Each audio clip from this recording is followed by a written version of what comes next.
Pesawat buatan Suyanto habiskan biaya Rp600 juta rupiah. Yang dibuat Suyanto membutuhkan dana setidaknya Rp600.000. 600 juta rupiah. Salah tadi, mohon dimaafkan. Suyanto telah membuat pesawat tersebut sejak tahun 2018. Saat ini, Suyanto mengaku pesawatnya telah siap. Hanya saja tinggal dilakukan perbaikan kecil karena terdapat kerusakan setidak saat membawa pesawat tersebut dengan truk dari Ciamis ke Lamongan.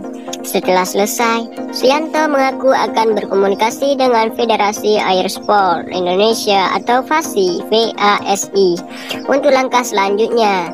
Sekarang ini sudah selesai. Tinggal kerusakan kecil saat membawa pakai truk ke Lamongan. Setelah ini kita akan berkomunikasi dengan Federasi Airsport Indonesia FASI untuk langkah selanjutnya, kata Suyanto. Suyanto mengatakan untuk membangun pesawat terbang ini ia membutuhkan dana sekitar 600 juta rupiah. Karena bahan pembuat pesawat diakui Suyanto didatangkan dari luar negeri. Untuk pesawat terbang yang sudah ia rakit sebelumnya, yang saat ini sudah ada di Ceko. Suyanto mengaku jika ia hanya merakit dan mengirimkannya kembali ke pemiliknya, yang adalah salah satu dealer pesawat terbang di Ceko, dan ia mendapat gaji atas hasil kerjanya merakit pesawat tersebut.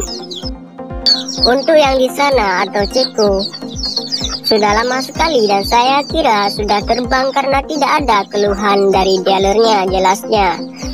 Saat ini, pesawat buatan Suyanto masih ramai menjadi kunjungan warga.